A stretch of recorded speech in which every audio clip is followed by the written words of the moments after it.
All right. Good afternoon. Bonjour tout le monde. C'est un grand plaisir d'être ici pour ma première visite en Chine en tant que Premier ministre. Et je tiens tout d'abord à remercier le président Xi Jinping et le Premier ministre Li pour leur hospitalité qu'ils nous ont témoignée ici à Beijing. It has been a historic and productive 2 days during which myself and fellow ministers have had the opportunity to meet with President Xi, Premier Li, Chairman Zhao, as well as business leaders across a number of key sectors. And I am very pleased to announce that we have made significant progress in a number of key areas. Stepping back, it's been 8 years since a Canadian Prime Minister visited China. And in that time, the world has changed dramatically. The technological revolution and the energy transition are accelerating at an unprecedented pace. The global trading system is undergoing a fundamental change, and the effectiveness of multilateral institutions on which trading powers such as Canada and China have greatly relied, that effectiveness has been greatly reduced. This is happening fast, it's large, it's a rupture, it's not a transition. What we do now as Canada, how we position ourselves in the world, will shape our future for decades to come. Canada can thrive in a new system, but to do so, we must be ambitious. We must work at speed and scale to find new partners, to diversify our trade and attract unprecedented levels of investment in our country. And we must be pragmatic. That means we have to understand the differences between Canada and other countries, and then focus our efforts to work together where we're aligned. And it's with this approach that Canada is forging a new strategic partnership with China. China is the world's second largest economy. It contributes 1/3 to global growth. It's our second largest trading partner and our third largest investor. Two-way trade between our countries amounts to nearly $120 billion a year. There are 400,000 careers across Canada. Farmers in the prairies, manufacturers and engineers in Ontario and Quebec, fish harvesters in Atlantic Canada and British Columbia, they are all supported by trade with China. $20 billion in wages are earned each year by Canadians because of our existing trade relationship. And this is a relationship that has been distant and uncertain for nearly a decade. That has held back investment, it's stalled business growth, and cost Canadian workers good opportunities.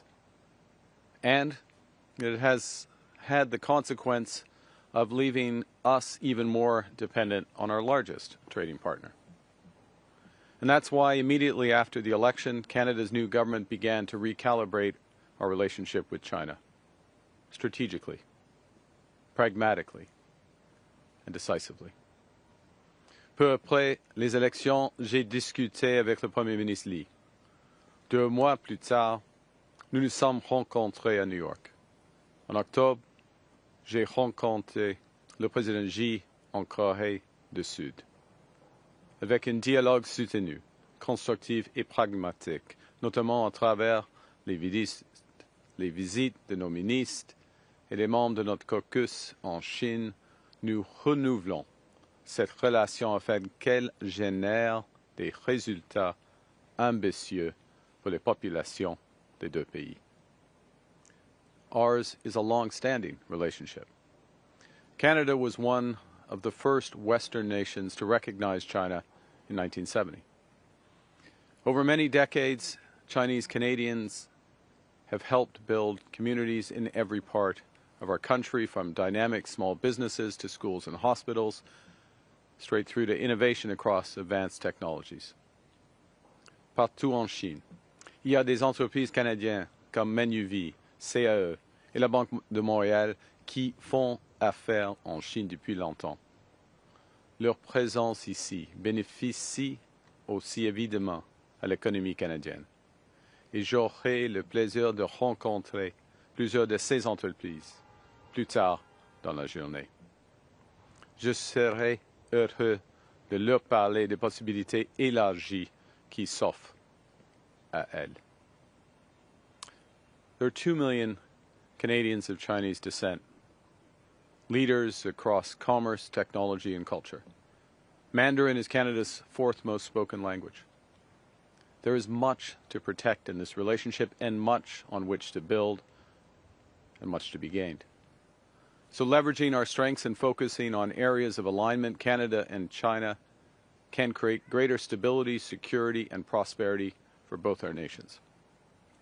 And to that end, President Xi and I are announcing that Canada and China are forging a new strategic partnership.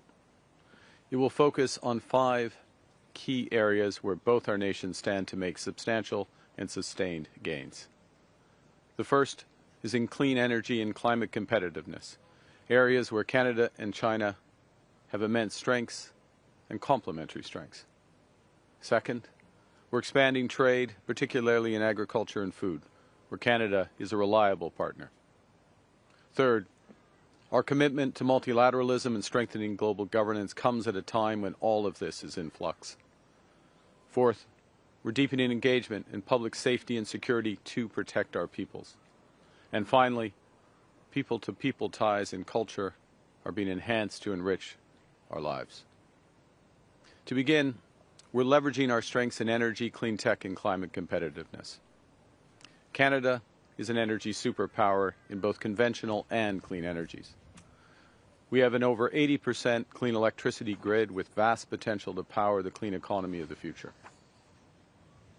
La Chine est le leader mondial de l'énergie propre, produisant plus de 75% de toutes les batteries de véhicules électriques et plus de 80% des panneaux solaires et plus de 60% des éoliennes mondiales.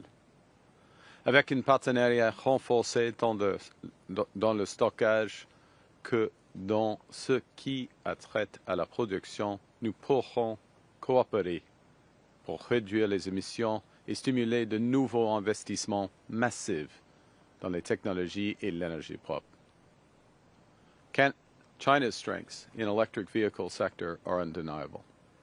China produces some of the most affordable and efficient energy-efficient vehicles in the world. And in order for Canada to build our own competitive EV sector, we need to learn from innovative partners, access their supply chains, and increase local demand. And to help deliver the full potential of these partnerships and bring down costs for Canadians, Canada has agreed to allow up to 49,000 Chinese electric vehicles into the Canadian market, with the most favored nation tariff rate of 6.1%. This is a return to the levels that existed prior to recent trade frictions.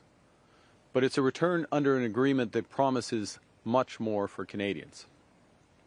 It's expected that within 3 years, this agreement will drive considerable Chinese investment in Canada's auto sector, creating good careers in Canada and accelerating our progress towards a net zero future and the auto industry of the future. With this agreement, it's also anticipated that within 5 years, more than 50% of these vehicles will be affordable EVs with an import price of less than $35,000. Over the next 15 years, Canada intends to double our energy grid through major investments in hydro, nuclear, solar, and wind power. That creates tremendous opportunities for Chinese partnerships in these investments, including in energy storage and offshore wind. On the other hand, Canada is developing our oil and natural gas reserves, one of the world's largest, to be the lowest risk, lowest cost, and lowest carbon. Last June, we exported our first LNG shipment to Asia, and we're scaling up quickly, making major investments in streamlining approvals. By 2030, Canada will produce 50 million tons of LNG each year, all of which will be destined for Asian markets. Au cours des semaines et des mois qui viennent, nous lancerons un nouveau dialogue ministériel pour accélérer la concrétisation de nos engagements concernant les énergies propres et conventionnelles. The second pillar of our strategic partnership aims to increase trade directly between Canada and China. Our agricultural cooperation built the foundation of our bilateral relationship. For more than 6 decades, Canada has been a reliable partner for China in food exports. Canadians export more than $7 billion in agricultural products to China each year. China used to be the largest market for Canadian canola seed. We want to not just return to those levels, but to surpass them. And so I'm pleased today to announce that Canada and China have reached a preliminary but landmark trade agreement to remove trade barriers and reduce tariffs.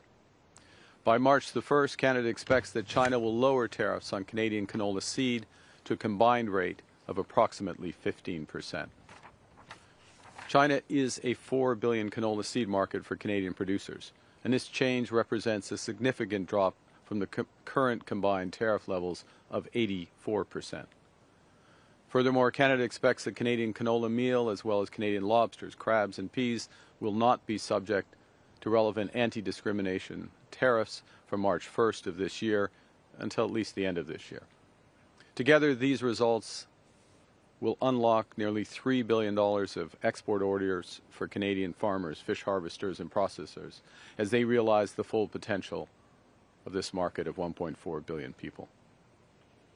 With this agreement, we also expect to see a resolution of many long-term obstacles for a range of important agricultural sectors, from beef to pet food. Le Canada a un but ambitieux d'augmenter nos exports vers la Chine de 50% d'ici 2030. Soutenu par une nouvelle feuille de route commerciale, nous élargirons également les investissements canadiens en Chine dans des domaines comme les services, l'énergie, l'aérospatiale, l'agriculture et la fabrication de pointe. We welcome Chinese business plans to significantly scale up their investment in Canada, in major clean energy projects, as well as in agriculture and consumer projects. And by building this new strategic partnership, we're creating the stability and certainty needed to catalyze new investment and opportunities for Canadian workers. Both Canada and China are strong advocates of multilateralism. Nous partageons plusieurs objectifs en ce qui a trait à l'environnement. Le leadership du Canada et de la Chine a permis de créer avec succès le cadre mondial pour la biodiversité économique mondiale lors de la COP 15 à Montréal. C'est pourquoi le troisième pilier de notre partenariat stratégique a un engagement renouvelé envers la gouvernance mondiale. En collaborant davantage, le Canada et la Chine peuvent se concentrer sur les nombreux domaines d'intérêt commun, allant de la compétitivité climatique et des finances à la stabilité